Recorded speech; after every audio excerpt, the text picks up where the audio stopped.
नमस्कार मित्रांनो, मी नाईकवाडे PS औद्योगिक प्रशिक्षण संस्था तुळजापूर जिल्हा उस्मानाबाद. मित्रांनो, आज आपण मेजरिंग इन्स्ट्रुमेंट हा चॅप्टर या ठिकाणी सुरुवात करत आहोत. तर या मेजरिंग इन्स्ट्रुमेंट या चॅप्टर मध्ये मेजरिंग इन्स्ट्रुमेंट कुणाला म्हटलं जातं, त्याचे प्रकार कोणकोणते पडतात, त्याची रचना कशा पद्धतीने असते आणि हे मीटर्स आपण कोणत्या ठिकाणी वापर करतो, या सर्व गोष्टींचा आपण या पाठामध्ये अभ्यास करणार आहोत. तर प्रथमतः मेजरिंग इन्स्ट्रुमेंट म्हणजे काय हे आपल्या सर्वांना माहिती असणं गरजेचं आहे. तर मेजरिंग इन्स्ट्रुमेंट, मेजरिंग म्हणजे मोजमाप करणारं जे काही साधन असेल ते मेजरिंग म्हटलं जातं आणि इन्स्ट्रुमेंट म्हणजे उपकरण. म्हणजे मेजरिंग म्हणजे मोजमाप करणारं आणि इन्स्ट्रुमेंट म्हणजे उपकरण. मोजमाप करणारं इन्स्ट्रुमेंट याला म्हटलं जातं मेजरिंग इन्स्ट्रुमेंट. मग हे मेजरिंग इन्स्ट्रुमेंट कशा पद्धतीने असतात, तर आपण आपल्या दैनंदिन वापरामध्ये असंख्य असे मेजरिंग इन्स्ट्रुमेंटचा वापर करतो. जसं की आपण पहिलं उदाहरण घेऊ शकतो, आपल्या कंपास पेटीमधील जो स्केल असते, पट्टी जी असते, त्या पट्टीचा वापर काय करतो आपण, तर अंतर मोजण्यासाठी त्या ठिकाणी वापर करतो. म्हणजे हे सुद्धा एक प्रकारचं मेजरिंग इन्स्ट्रुमेंट आहे, मोजमाप करणारं उपकरण आहे, म्हणून स्केल आहे. त्यानंतर तुम्ही जर पुढे पाहिला तर मेजरिंग टेप जो तुमच्या टेलरकडे असतो, जे की तुमच्या कपडे शिवण्याचं मोजमाप तो घेतो, तर त्यासाठी त्याला तो टेप आवश्यक असतो, तर तो सुद्धा एक मेजरिंग इन्स्ट्रुमेंटचं त्या ठिकाणी काम करत आहे.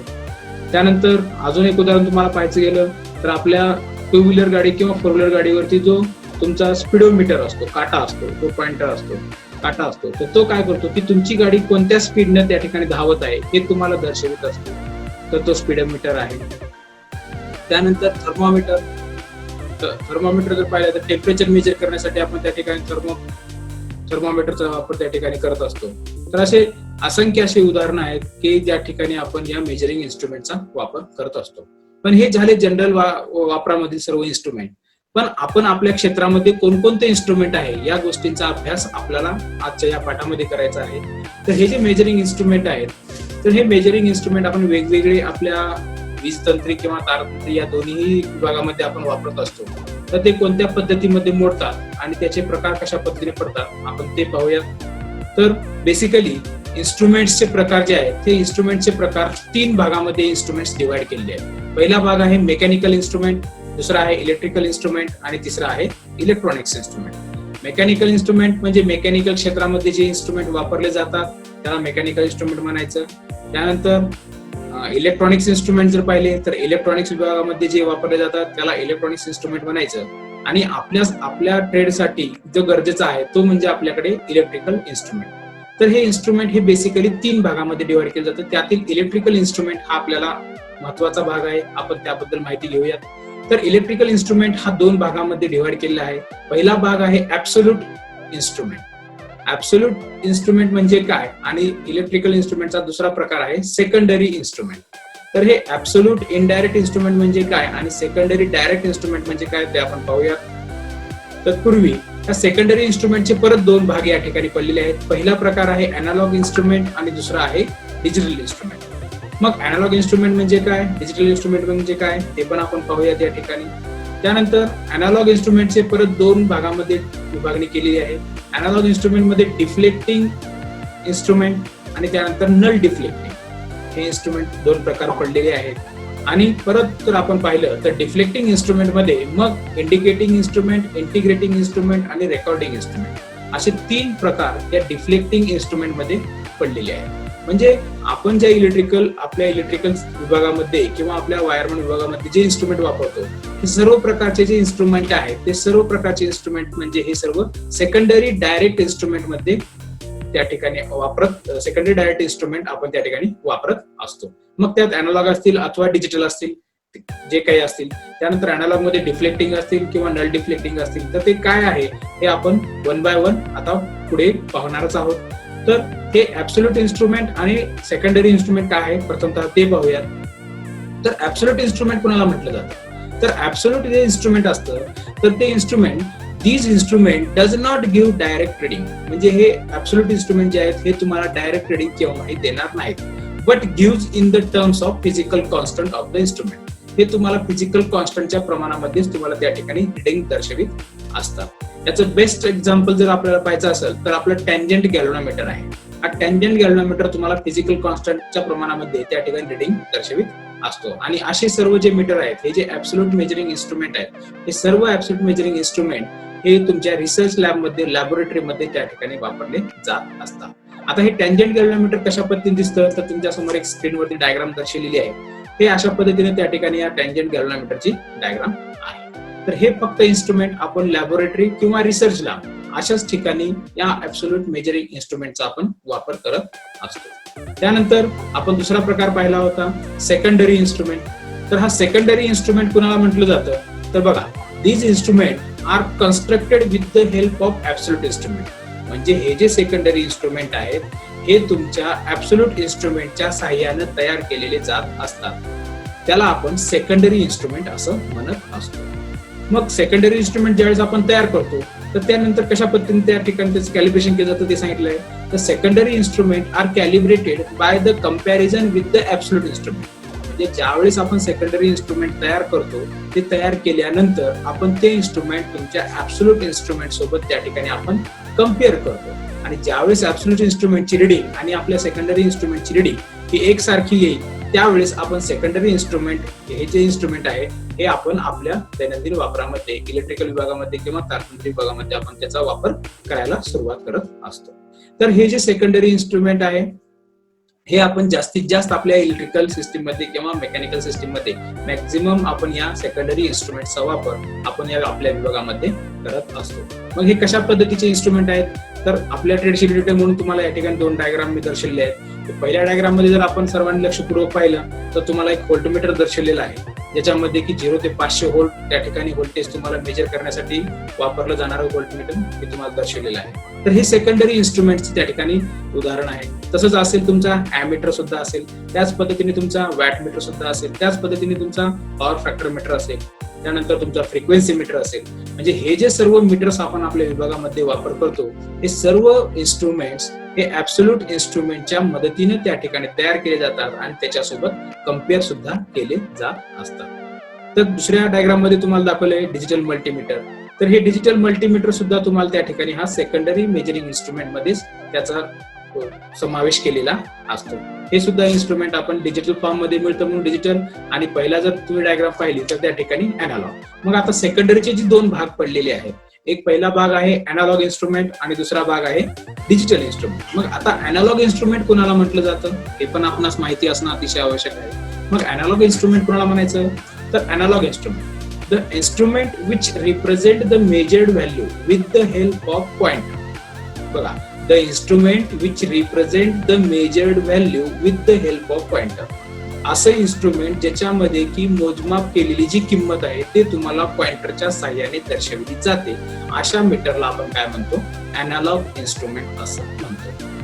बघा, एकदम सोप्या पद्धतीने आहे की ज्या मीटरमध्ये पॉइंटरच्या साहाय्याने तुम्हाला मोजमाप केलेली किंमत जर दर्शवली जात असेल तर असं जे इन्स्ट्रुमेंट असतं त्याला आपण अॅनालॉग इन्स्ट्रुमेंट असं संबोधित असतो.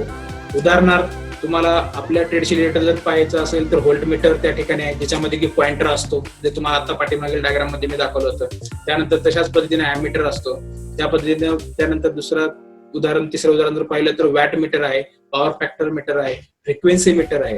तर असे असंख्य असे मीटर्स आहेत की ज्या मीटरमध्ये पॉइंटर असतो, तो पॉइंटर त्या ठिकाणी आला की समजायचं की हे मीटर अॅनालॉग इन्स्ट्रुमेंट मध्ये मोडलं जात असतं.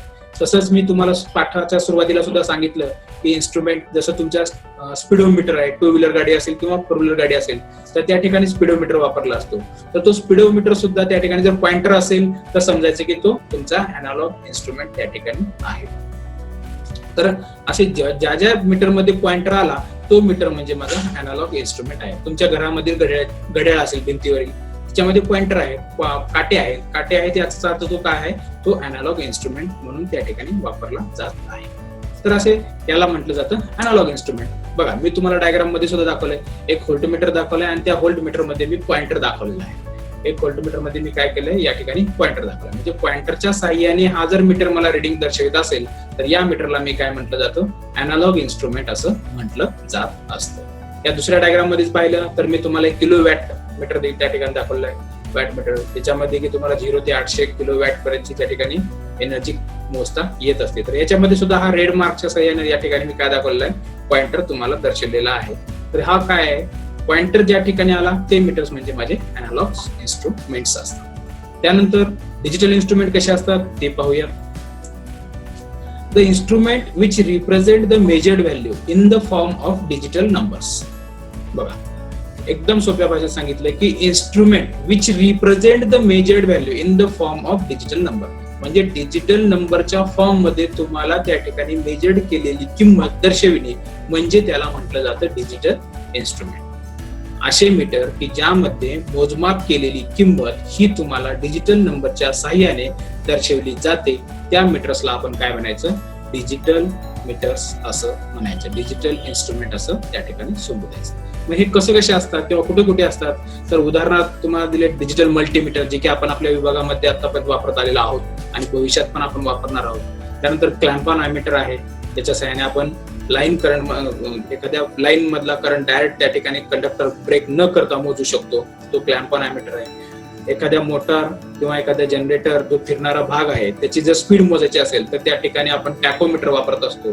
तर हे टॅकोमीटर सुद्धा तुम्हाला नंबरच्या फॉर्म मध्ये, तुम्हाला डिजिटल नंबरच्या फॉर्म मध्ये तुम्हाला किंमत दर्शवते की तुमची मोटार कोणत्या स्पीडने त्या ठिकाणी फिरत आहे.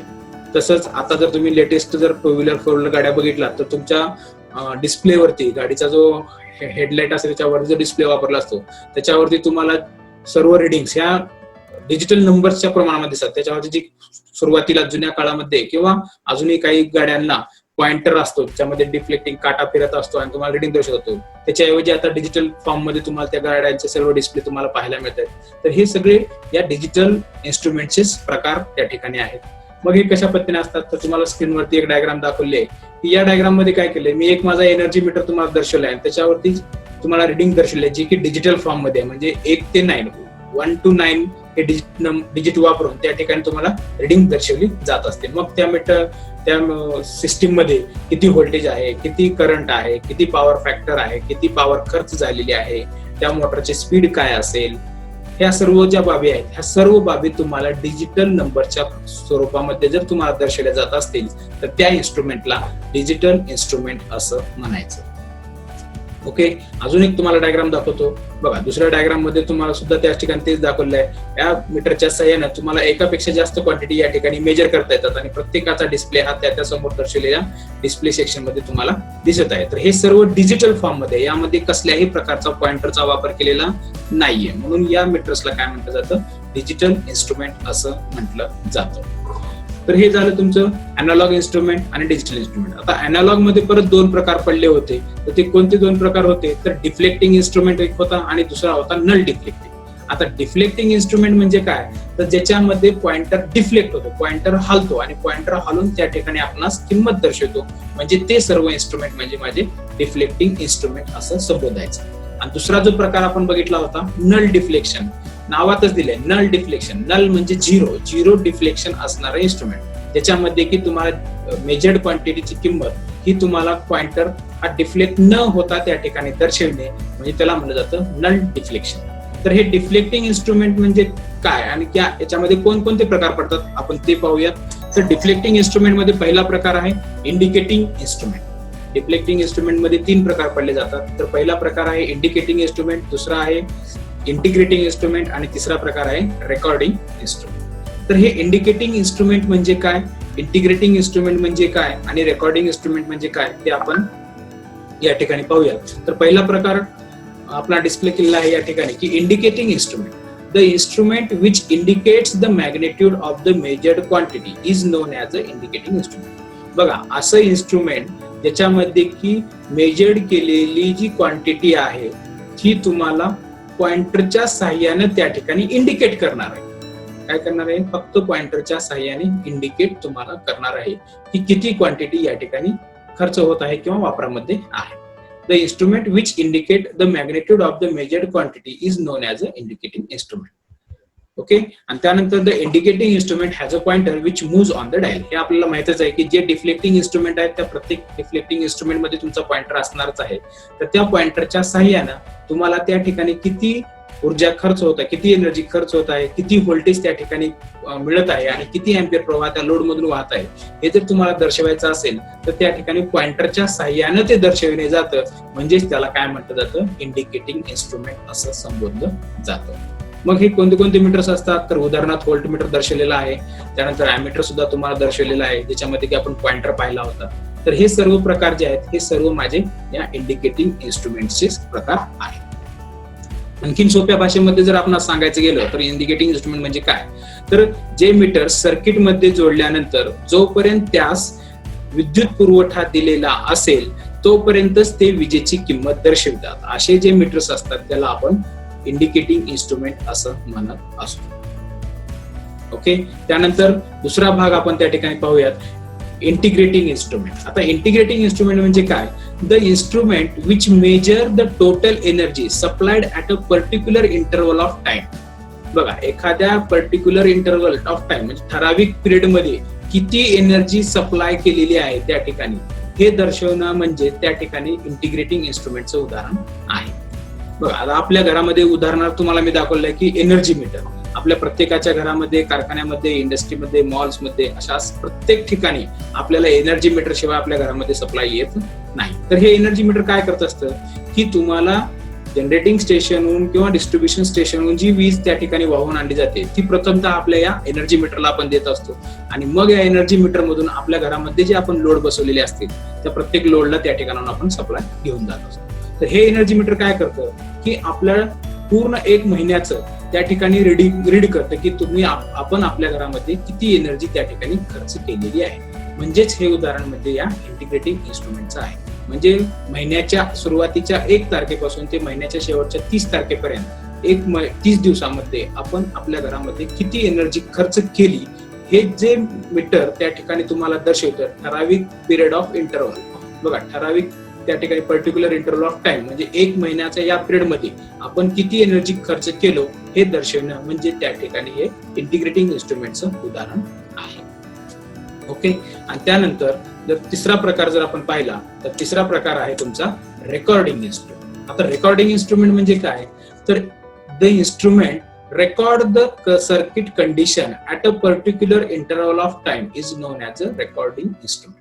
असे इन्स्ट्रुमेंट की ते सर्व काय करतात की तुमच्या सर्किटच्या कंडिशनवर एखाद्या ठराविक पर्टिक्युलर इंटरव्हल ऑफ टाइमची जी काही रिडिंग असणार आहे ती त्या ठिकाणी रेकॉर्ड करून ठेवतात. मग आता असं आपण मागच्या ह्याच्यामध्ये पाहिलं इंटिग्रेटिंग मध्ये की एनर्जी मीटर काय करतं, तुमच्या घरामध्ये 1 तारीख ते 30 तारखेमध्ये किती एनर्जी खर्च झाली याचं रेकॉर्ड करून ठेवतं, त्या ठिकाणी इंटिग्रेट करून ठेवतं. पण रेकॉर्ड करणं म्हणजे तुमच्या प्रत्येक दिवसामध्ये त्या 1 तारखेला, 2 तारखेला, 3 तारखेला किती एनर्जी खर्च करून ठेवलं हे जर तुम्हाला त्या इंटिग्रेटिंग इन्स्ट्रुमेंटच्या जर माध्यमातून जर पाहायचं असेल तुम्हाला त्या ठिकाणी मिळणार नाही. पण ते तुम्हाला कुठे मिळेल तर ते तुम्हाला या रेकॉर्डिंग इन्स्ट्रुमेंट मध्ये मिळतं. म्हणजे प्रत्येक दिवसागणिक आपण किती ऊर्जा खर्च केली हे जर तुम्हाला जर पाहायचं असेल तर तुम्हाला या रेकॉर्डिंग इन्स्ट्रुमेंटच्या मदतीने त्या ठिकाणी पाहता येत असतं. मग कशा पद्धतीने पाहता येत असतं, तर या रेकॉर्डिंग इन्स्ट्रुमेंट मध्ये काय केलं असतं, एक पेन आणि एक कोरा पेपर त्या ठिकाणी या मीटर मध्ये जोडलेला असतो. ज्या पद्धतीनं आपण आपल्या घरामध्ये लोड वाढवत जाऊ त्या पद्धतीनं तो पेन जो असतो तो पेन तुमच्या त्या कोऱ्या पेपरवरती त्या ठिकाणी ग्राफिकली रिप्रेझेंट त्या ठिकाणी ग्राफ काढत जात असतो आणि त्यानुसार आपल्याला कळतं की आपण कोणत्या दिवशी आपण जास्तीत जास्त एनर्जी खर्च केली आहे आणि कोणत्या दिवशी आपण एनर्जी कमी खर्च केली आहे. हे तुम्हाला प्रत्येक दिवसाचा, प्रत्येक तासाचं जर तुम्हाला फाइंड आउट करायचं असेल तर त्यासाठी जे इन्स्ट्रुमेंट वापरले जातात ते सर्व इन्स्ट्रुमेंट म्हणजे माझे रेकॉर्डिंग इन्स्ट्रुमेंट त्या ठिकाणी असतात. तर हे कुठे वापरले जात असतात, तर हे रेकॉर्डिंग इन्स्ट्रुमेंट जनरेटिंग स्टेशन आहेत, ट्रान्समिशन स्टेशन आहेत किंवा सबस्टेशन आहेत. अशा सर्व ठिकाणी आपण हे रेकॉर्डिंग इन्स्ट्रुमेंटचा वापर अतिशय मोठ्या प्रमाणामध्ये त्या ठिकाणी करत असतो. तर असे हे 3 प्रकार तुमच्या या इंडिकेटिंग इन्स्ट्रुमेंटचे होते. इंडिकेटिंग, इंटिग्रेटिंग आणि रेकॉर्डिंग असे हे 3 प्रकार आपण या ठिकाणी पाहिलेले आहेत. मित्रांनो, आपणा सर्वांना हा व्हिडिओ आवडला असेल तर लाईक करा, सबस्क्राईब करा, शेअर करा. धन्यवाद मित्रांनो.